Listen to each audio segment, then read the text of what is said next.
இலக்கை நோக்கி டுவர்ட் த கோல். இந்த நிகழ்ச்சிக்கு உங்களை அன்புடன் வரவேற்கிறோம். Praise the Lord. ஆண்டவராகிய இயேசுவின் இனிய நாமத்தில் இந்த புதிய மாதத்திலே தேவன் தந்த வாக்குத்தத்த வார்த்தையோடு உங்களை சந்திப்பதில் மிகுந்த சந்தோஷம்.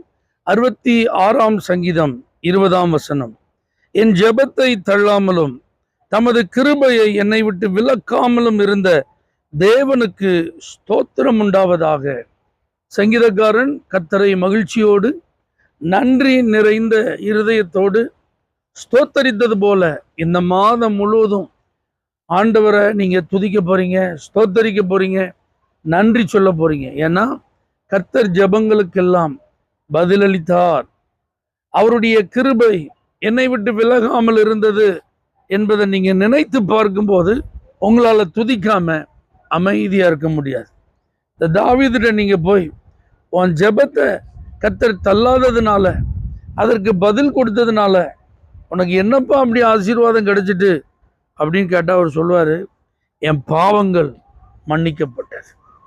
அறியாமையில் உள்ள காலத்தில் அல்ல, நான் துணிகரமாய் செய்த தவறுகள், அநியாயமாய் நான் செய்த காரியங்கள், தேவனுடைய கற்பனைகளுக்கு எதிராக நான் செயல்பட்டவைகள், அதை மறைப்பதற்கு நான் செய்ததான முயற்சிகள், நானே என்னை நீதிமானாக மற்றவர்களுக்கு முன்பாக காண்பித்து கொண்டிருந்த காலங்கள், இவைகளுக்கு மத்தியில் தேவன் என்னை கண்டித்தார், தேவன் என்னை உணர்த்தினார். அதற்காக நான் மனஸ்தாபப்பட்டு கண்ணீரோடு தேவ சமூகத்தில் என்னை அர்ப்பணித்த போது ஆண்டவர் என் ஜெபத்தை கேட்டு பாவ மன்னிப்பை கொடுத்தார். என்னை மறுபடியும் அவருடைய பிள்ளையாகவே நிலைநிறுத்தினார். வியாதியிலே சுகத்திற்காக நான் ஜெபித்த போது ஆண்டவர் என் சரீரத்திலே அற்புத சுகத்தை கொடுத்தார். என்னை சுற்றிலும் சத்துருக்கள் வளைந்து கொண்ட போது அவர்கள் கைகளில் இருந்து காப்பாற்றப்பட நான் ஜெபித்த என் ஜெபத்தை கேட்டு சத்துருக்கள் என்னை மேற்கொள்ளாதபடிக்கு சத்துருக்களின் மேலே எனக்கு அவர் ஜெயத்தை தந்தார். பாருங்க, அவன் சொல்றான், கிருபை என்னை விட்டு விலக்கல.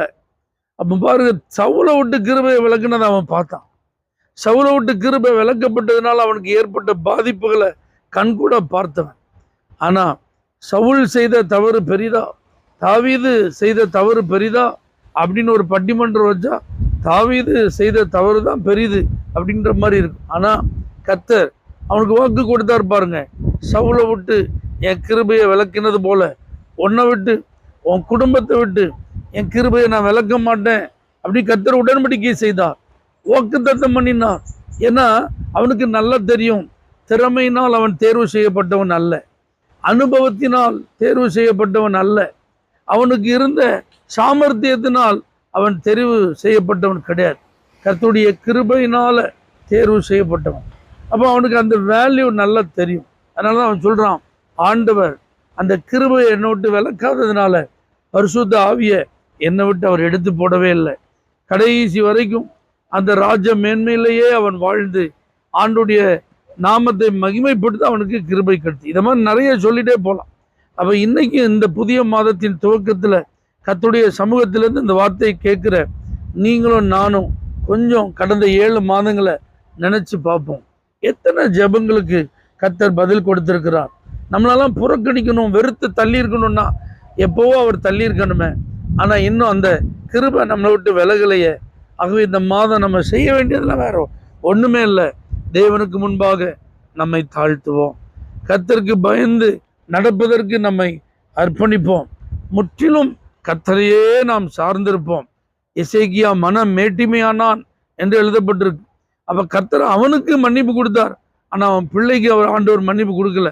அவன் பிள்ளை காலத்தில் கண்டிப்பாக தண்டனை வரும் அப்படின்னு கர்த்தர் சொன்னார். ஆனால் தாவீதை பார்த்து கர்த்தர் சொல்றாரு, உன்னை விட்டு உன் குடும்பத்தை விட்டு நான் கிருபையை விளக்க மாட்டேன்னு சொல்லி உடன்படிக்கை செய்தது போலதான் இன்னைக்கு நம்ம கூட செய்திருக்கிறார்.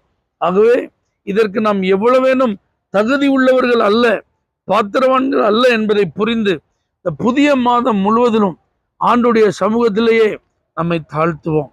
ஜெபத்தை தள்ளாத தேவனுக்கு முன்பாக ஜெபம் பண்ணுவதற்கு நம்மை அர்ப்பணிப்போம். எப்பொழுதும் நாம் நம்முடைய திறமைகளை சார்ந்த அல்ல, கிருபையை சார்ந்தவர்கள் என்பதை வெளிப்படுத்தி வாழ்வோம். இந்த புதிய மாதம் முழுவதும் ஸ்தோத்திரத்தினாலும் நன்றி செலுத்துகிற நல்ல அனுபவங்களினாலும் உங்களுக்கு நிறைந்திருக்கும். தகப்பனே, எங்களுக்கு இப்படிப்பட்ட ஒரு மகிழ்ச்சியான தருணங்களை தந்து ஆசீர்வதிக்கிற ஒரு நல்ல மாதத்தை தந்ததற்காக ஸ்தோத்திரம்.